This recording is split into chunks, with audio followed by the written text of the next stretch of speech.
Alright, hi there. This is Dr. Matthew J. Traum. This is the first video of the 8th lecture in the engineering design course. The way that I have these things organized is I find that 7 minutes is about the right amount of time to retain your attention.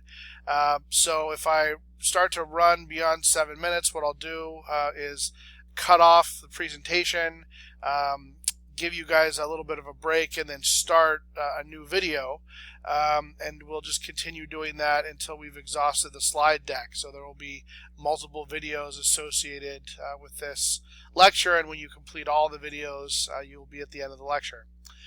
Okay, so with no further ado, let's hop into lecture 8. The topic is need for determining characteristics in the engineering design process. The motivation here, as we've talked about in previous lectures, is that product managers, so these are kind of the non-technical people that facilitate the design process, often concentrate on specifying desirable product attributes. We refer to those as the customer needs. It's essentially what the customer wants the product to do. That's the how of how the product is functioning. By contrast, design engineers, that's us, typically concentrate on specifying product characteristics. These are the physical attributes of the product. This is the what does the product do, and how the physical characteristics achieve the what is really what engineers are concerned with.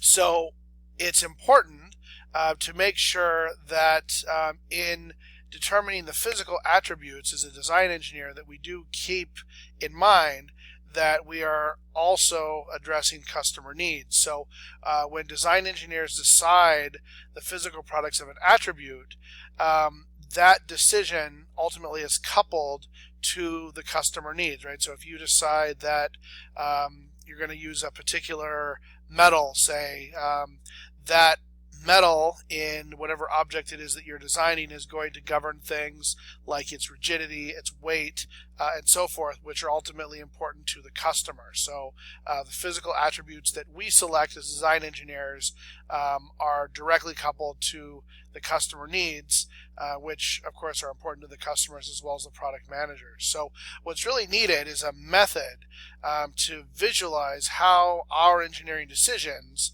about the product characteristics impact the achievement of customer needs, something that's visual, that's easy to use. And so a lot of design engineers have settled upon something called the quality function deployment method, the QFD method, which actually comes from manufacturing engineering, but can also be used in design.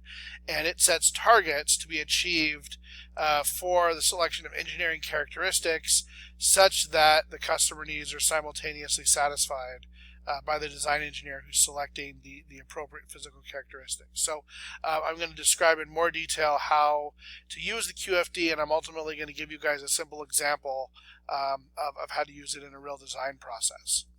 So there are 10 steps in the quality function deployment method, and I'm going to just quickly read through them, but after I get through the steps, I'm going to, as I said, give you guys an example. So this is more to provide a framework for that example than to really familiarize you with it, at least at this point. So first thing we're going to do is identify customer needs, and that's through customer inquiries. We've talked about that before, doing customer interviews, speaking with the customers, doing focus groups, etc., to figure out what the customer needs really are. And a lot of times those customer needs, as I've said before, are qualitative, in that the customers, most of them are not engineers, and so they very rarely assign numerical values to any of their needs. And so a lot of what engineering designers have to do is to interpret customer needs in a quantitative way. Second thing we want to do is determine the relative importance of customer needs. There are some customer needs that are absolutely critical, and some that are kind of important but not absolutely critical to the success of the design. So it's up to us to determine the relative importance, and that information will be used ultimately when we start using the QFD method. to determine which customer needs and which physical attributes are most important for our focus. Next, we need to establish quantitative product attributes that meet the customer needs. So we've talked about this before, translating the qualitative customer needs into quantitative physical attributes. Number 4 is determining coupling relationships among customer needs. This is an aspect unique to quality function deployment, in that sometimes customer needs are linked to one another. They have interrelating coupling relationships. So if you do something that improves one customer need or improves your product's ability to address one customer need, it might actually be detrimental to achieving another customer need. And so QFD allows you to sort of identify those connections to make sure that you're aware of them as you move through the design process. And number 5, the same thing is true for the product attributes. It's important to identify those couplings. If you improve one product attribute, you might actually hurt the achievement of another product attribute. So QFD allows you to identify those interconnections. Number 6 is to evaluate how well competing products meet customer needs and to identify a top competitor.